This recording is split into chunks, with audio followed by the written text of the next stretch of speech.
Hello friends, welcome to my YouTube channel. So today in this video I am going to show you how to fix accidentally deleted notifications. Simply go to settings, tap on notifications, tap on advanced settings. Here you can see the option notification history. Tap on this one.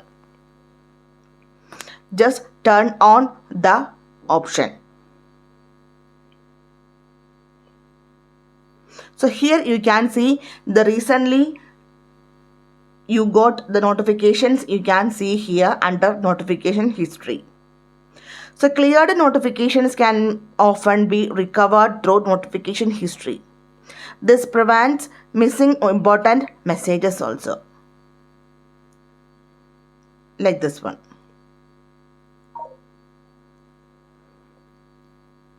Okay, so simply in this way we can fix accidentally deleted notifications on this device. So I hope you guys enjoyed this video. Thank you for watching. Thank you. Bye bye.